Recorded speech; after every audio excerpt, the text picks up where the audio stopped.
Emery Slaughter, real pleasure to have you here in Toronto. You're an acclaimed scholar, someone who's served her government at the very highest levels in the State Department, and you're the head of New America, what used to be known as the New America Foundation. So just terrific to have you here. What I want to do is talk a little bit about the debate tonight and your views on the resolution at hand.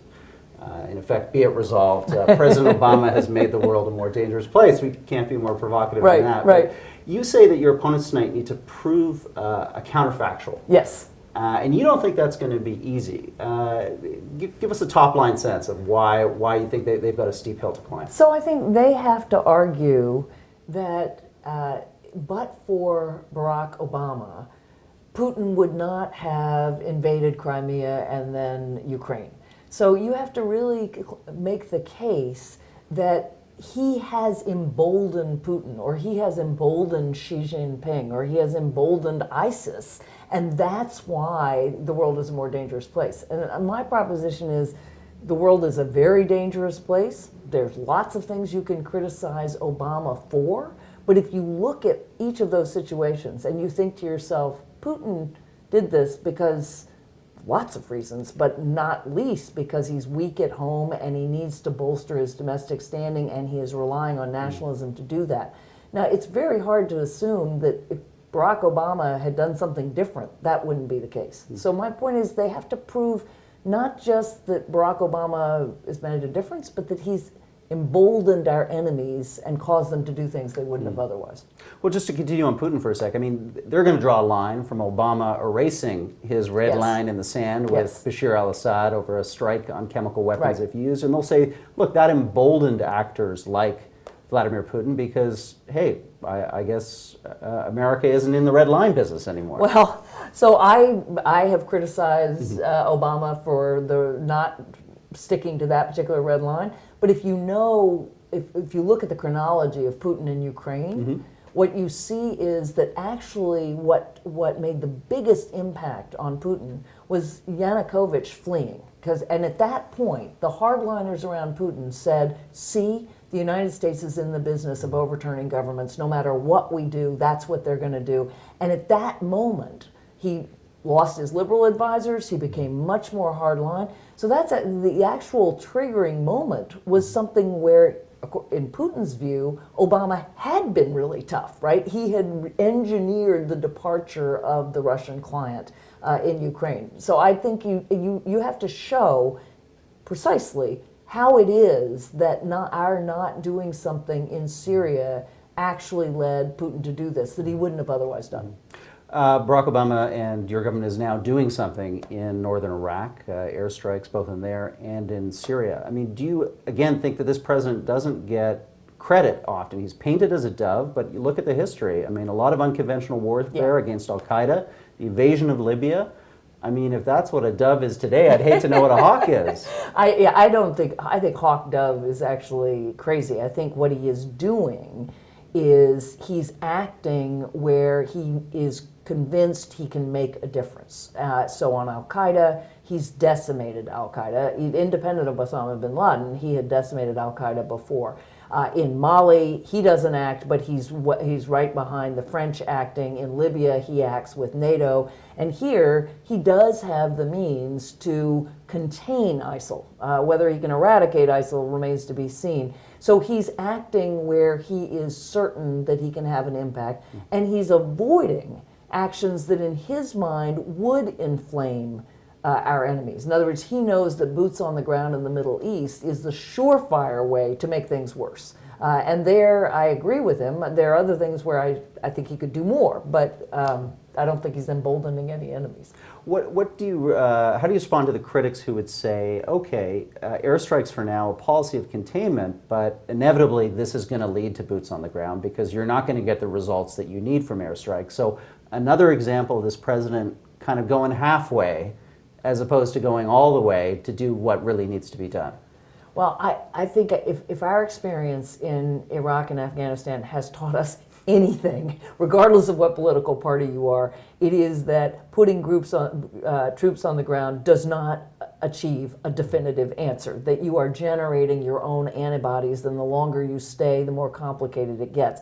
So I think the proposition that we know what needs to be done and we can do it, and we're going to go in there, and yes, could we wipe out ISIL fighters temporarily? Yes. Will they come back the minute we leave? Yes. So there, I think the question is, what's the objective? Can he keep ISIL so weak and so disorganized that they are unable to mount major attacks either in Iraq or on Europe or on the United States and weaken them in Syria? Yes. And he can do that from the air. Let's talk about threats. Do you think that people who look at this president's foreign policy record are not understanding the emergence of new types of threats, that we're still looking through maybe a Cold War lens of the more traditional state actors, military force, and maybe we've forgotten that these new threats are very different? Expand on that a bit for us. So I'm suspecting you've been in my computer and read my closing statement, but I think absolutely that's right, that really this whole idea that one man could change the global system and embolden our enemies and make the world a more dangerous place kind of goes back to the last century, or even to the 19th century, where, you know, Bismarck leaves and suddenly Kaiser Wilhelm plunges the world into World War I, or Neville Chamberlain appeases Hitler and we have World War II. I'm not sure that was ever true, but it's certainly not true now. And if you really look at the landscape of threats, you do see Russia, you do see what's happening in the Middle East, you see Iran and Iran's nuclear ambitions, but you also see climate change, pandemics, terrorist networks that are spontaneous in many places, and global criminal networks, not to mention the sort of even deeper problems of illiteracy and corruption and what keeps billions of people from essentially achieving peace and prosperity themselves. And there, I think Obama has been much savvier than recent presidents. He's understood the long-term causes of a lot of the current military threats we see, and he's tried to address them. He's not getting very far in climate change, but not for lack of trying. He's elevated development. He's prioritized food security. He's prioritized health. He's, you know, on the front lines of Ebola, getting the rest of the world to act. Those are, in the end, just as grave threats as the traditional state invading another state. Beneath this debate, do you think there's another debate about kind of anxiety about the decline of America's power relative to other nations, the emergence of China, let's say the weakness to a certain degree of Europe? I mean, is that what people are really anxious about here when they're critical of this president, that they're feeling America's power slipping away, as least maybe they knew it 10, 20, 30 years ago? So it's interesting. I think that I see that more in Europe than I do in the United States. In other words, the Americans, I think by and large, think we shouldn't be policing the world. We should be taking care of our own business. We've always had an isolationist streak, and it's very strong when we have a weak economy at home or an economy that's not delivering for everyone.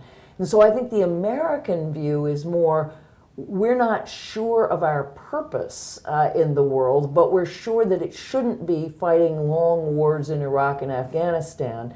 And it's sort of, let's fix ourselves at home. I think many Americans assume China's already streaks ahead of us, which is not true. So I don't think Americans are worried about decline. People like me, the foreign policy chattering classes, are worried about decline. But Americans as a whole, I don't think are. And I also don't think, if you go to many regional cities in America, you actually have a narrative of renewal much more than of decline. Final question. What happens in the final 2 years of this presidency? We saw midterm election results that now have Republicans controlling both houses of Congress. Does this president act more forcefully abroad because that's an agenda where constitutionally he can, or do domestic priorities and his own legacy now take over? Well, I think on the foreign side, there's some things he can do now that he couldn't before. I think we are much more likely to get big trade deals, right? The Republican Senate and House, many of them, not all, will support trade deals with Europe and with parts of Asia. That's going to be very important in terms of rebuilding sort of relationships. So I think he will see that. I think you may well see a deal with Iran, regardless. Again, the Republicans will allow that. More sort of on terms of legacy, it's hard to know. I do think he will do everything he can to defend Obamacare. That in the end is the single biggest thing he has done. And he will probably fight to challenge Republicans to do at least enough deals with him so that they don't look like they've been the obstructionist party for 2016. I said that was my last question, but I'm going to ask one more. What do you think he'll be remembered for internationally in terms of his foreign policy legacy? Do you think there'll be something that will stand out? Ending 2 wars. He will be the president who got us out of the wars we were in and who allowed us to concentrate on rebuilding at home. So he stopped the bleeding, and sadly, literally as well as figuratively. And he also will be remembered as the president who insisted on working through multilateral institutions to repair the damage that had been done by the really aggressive unilateralism of George W. Bush. Great. Anne Marie Slaughter, thank you very much. Look forward to the debate tonight. It's my pleasure.